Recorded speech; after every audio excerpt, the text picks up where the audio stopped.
Começa agora um programa que traz tudo sobre o livro mais lido em todos os tempos. Apresentamos O Som do Livro.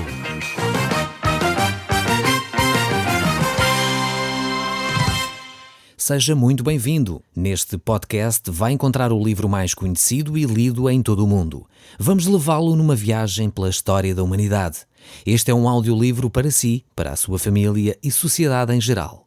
Contextualização e comentários de Paulo Chaveiro. Eu sou Paulo Chaveiro e nós hoje vamos olhar para o Salmo 16, onde nós vamos encontrar um grande hino à ressurreição. Nós temos aqui a ressurreição do Messias neste Salmo. Este é o Salmo citado no Novo Testamento pelo menos 3 vezes em 3 situações distintas. Neste Salmo nós encontramos a vida de Jesus, a sua morte e ressurreição. Nós encontramos neste Salmo até mesmo a ascensão de Cristo, como nós iremos ver mais para a frente. Talvez você não estava à espera de encontrar a pessoa de Jesus Cristo no livro dos Salmos, mas o facto é que toda a Escritura fala a respeito de Cristo. E é por isso que Jesus, quando estava com os seus apóstolos, ele dizia exatamente isso, que os Salmos, que o livro de Moisés, que os profetas falavam a seu respeito. Então é importante nós olharmos para estes salmos e entendermos aquilo que Deus tem para nos dizer também através deles, apesar de terem sido escritos há tantos milhares de anos. Então nós vemos que este salmo é citado várias vezes no Novo Testamento. Algumas delas são citadas pelo próprio apóstolo Pedro e outra também é citada no livro dos Atos e ainda no livro de Hebreus. Então, o Salmo 16, à semelhança do Salmo 2, é um salmo messiânico, um salmo que fala acerca de Jesus Cristo. Jesus Cristo como o Rei que finalmente irá reinar sobre todas as nações. Nós temos ainda outros salmos messiânicos, como o Salmo 9, onde fala acerca da humanidade de Cristo, e nós aqui neste Salmo 16 vamos encontrar a morte e ressurreição e ascensão de Cristo. Martinho Lutero, um dos grandes estudiosos da Bíblia, ele diz que este salmo é uma joia preciosa.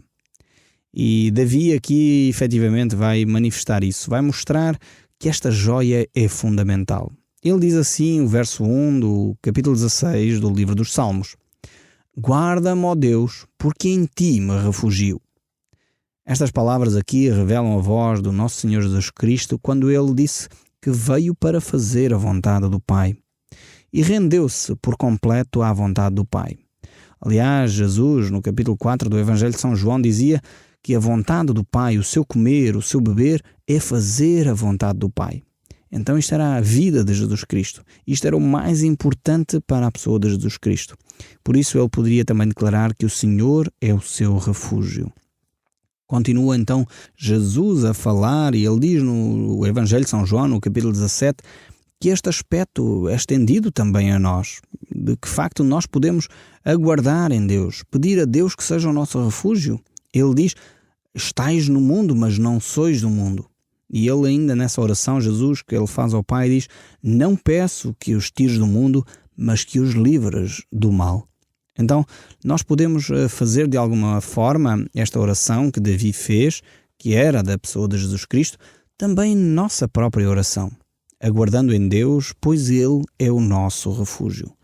Eles são, de facto, textos da Palavra de Deus que nos devem dar segurança, nos devem levar a um descanso, a ficar efetivamente nos braços de Deus. E é este desafio que Deus lança para nós, que nós vivamos debaixo das suas orientações como sal e luz deste mundo.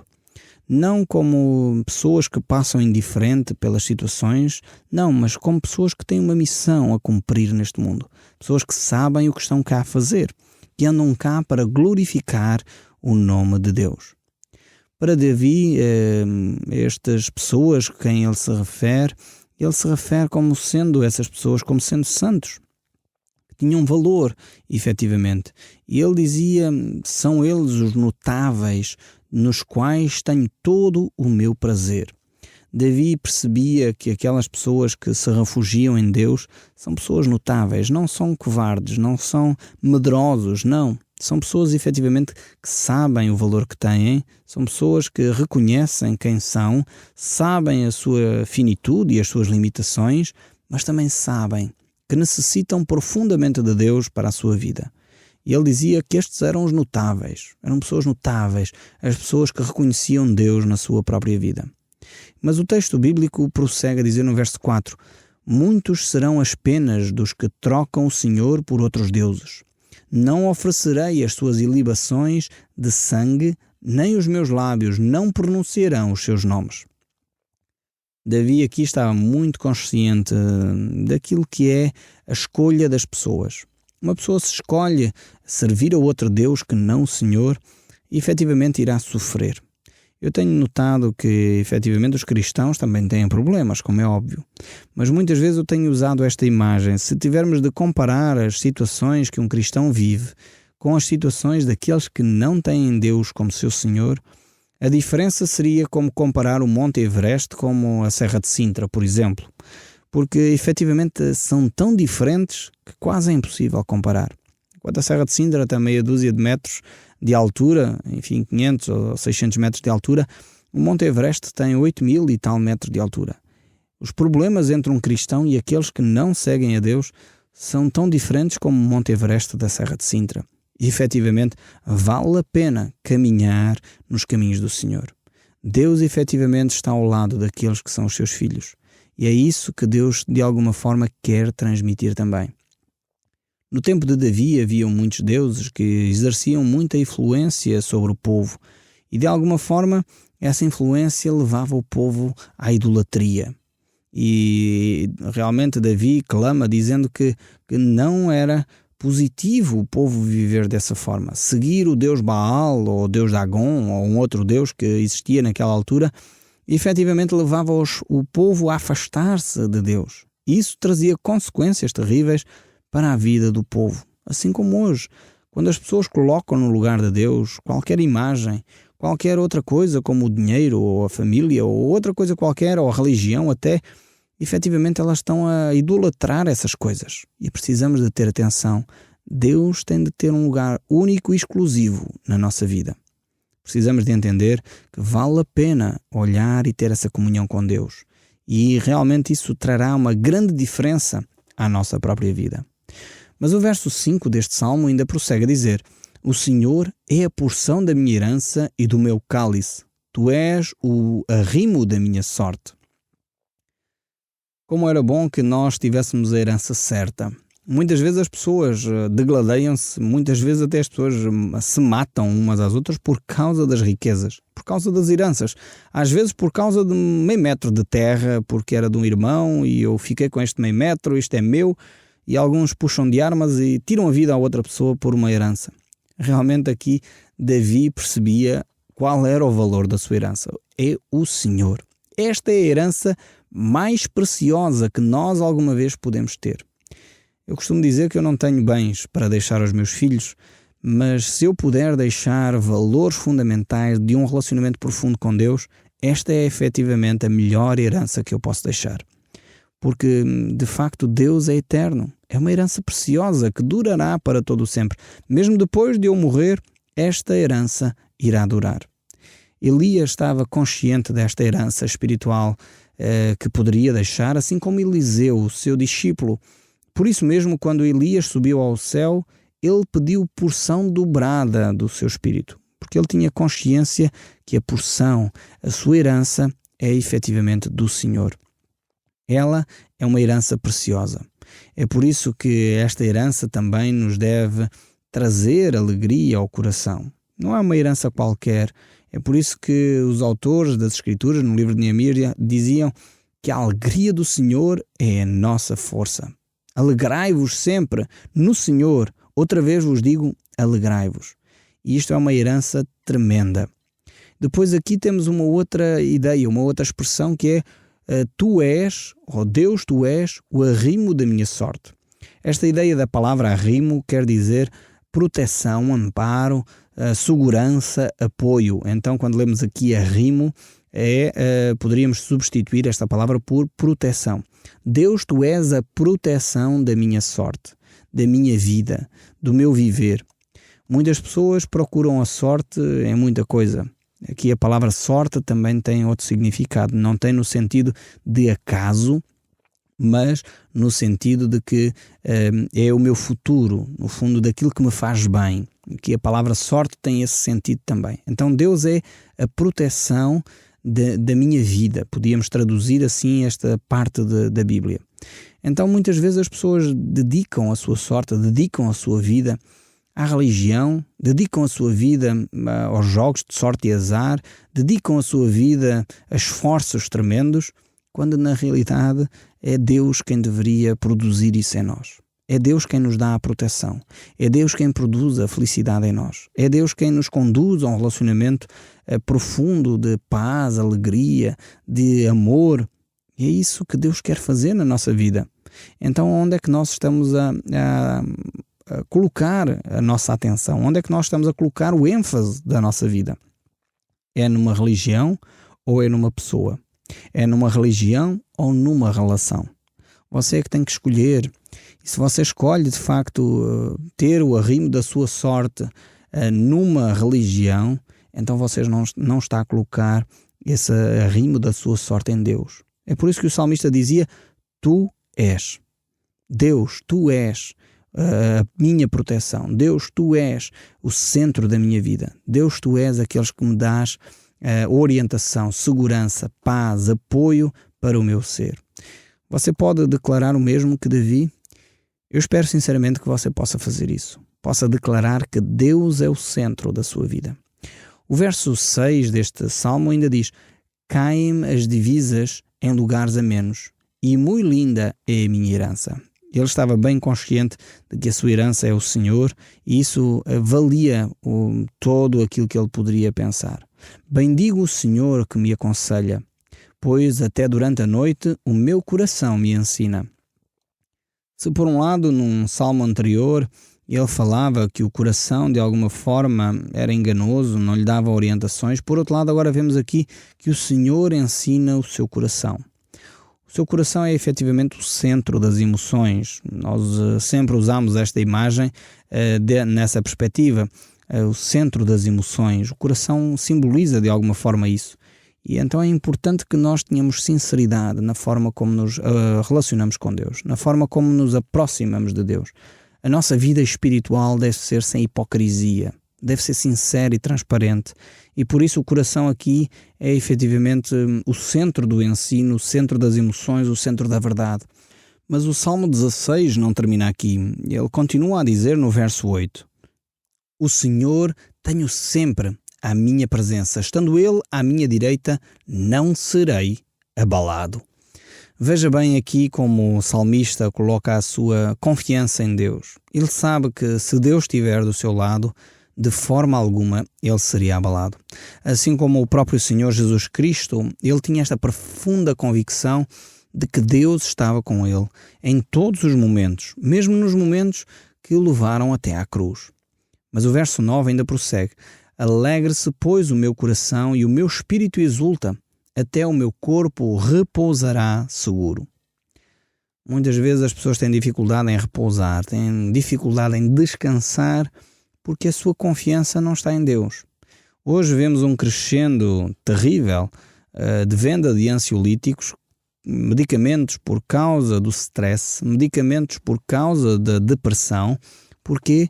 Porque nós não estamos a confiar em Deus. Eu creio que esta é uma das razões vitais. Não estou a dizer com isto que um cristão não tem depressões, não é isso que eu estou a dizer. Eu sei que por vezes há cristãos que ficam doentes, ficam deprimidos, mas também estou a dizer que uma pessoa que confia inteiramente em Deus sofre menos da depressão. Pessoas que se dedicam a uma comunhão com Deus, que dedicam a lançar sobre Deus toda a sua ansiedade, como diz Jesus, pois Ele tem cuidado de nós. Quando nós fazemos isso, efetivamente, vivemos de uma forma mais tranquila. Como diz aqui, o meu corpo está repousado. Pode repousar tranquilo, porque efetivamente é Deus quem está ao nosso lado. O verso 10 ainda prossegue: Pois não deixarás a minha alma na morte, nem permitirás que o teu servo veja a corrupção. Vemos aqui este texto bíblico que é extremamente importante, pois ele se cumpriu integralmente na pessoa de Jesus Cristo. É óbvio que o salmista não estava a falar de si próprio. Davi morreu e foi sepultado e ficou lá e os seus ossos pereceram.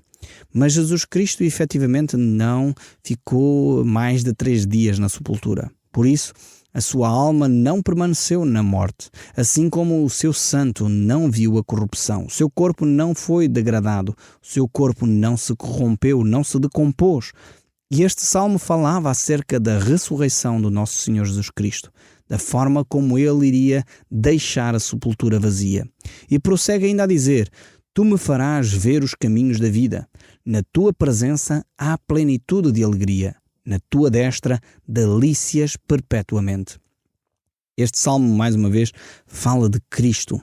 Cristo que tem a sua vida baseada na palavra de Deus. Cristo que vive os seus caminhos debaixo da presença de Deus, debaixo da orientação de Deus.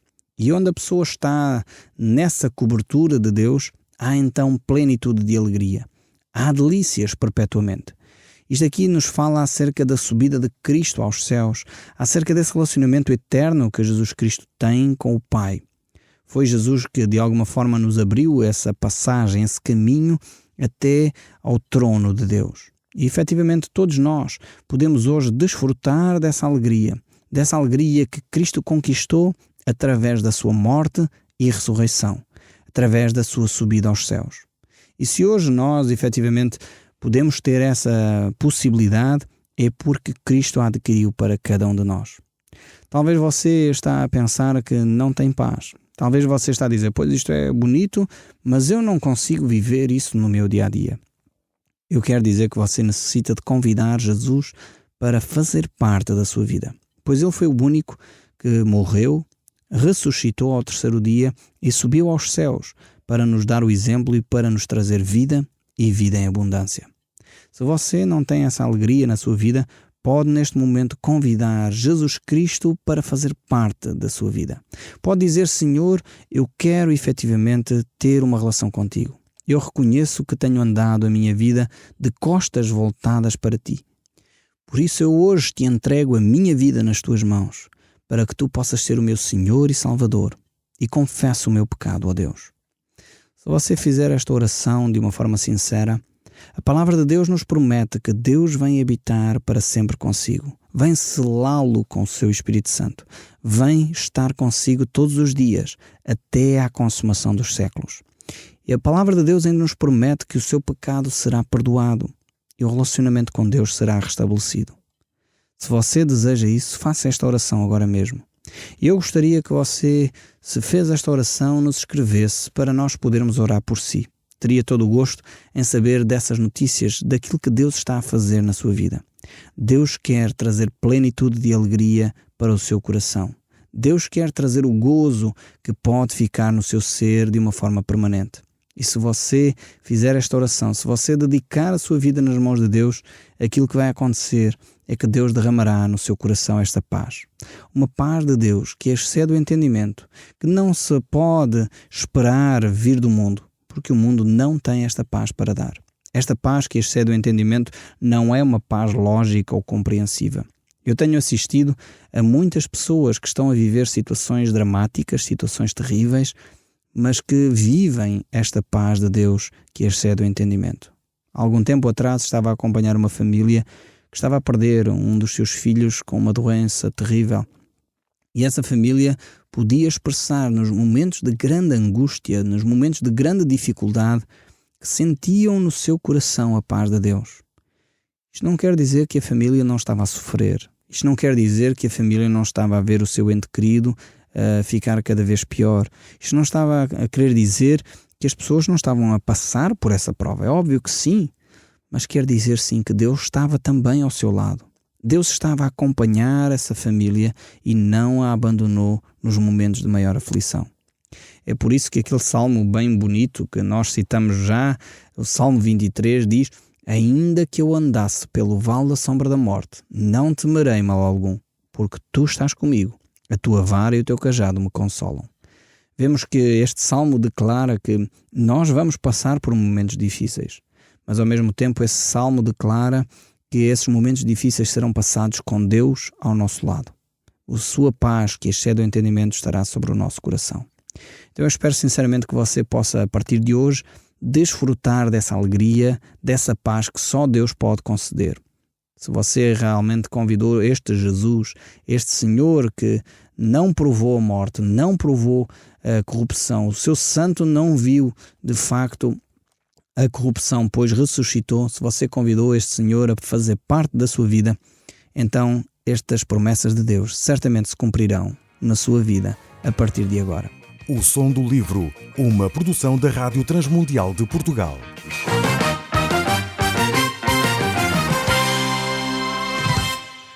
RTM, Conhece todos os nossos programas em rtmportugal.org. uma produção da Rádio Transmundial de Portugal.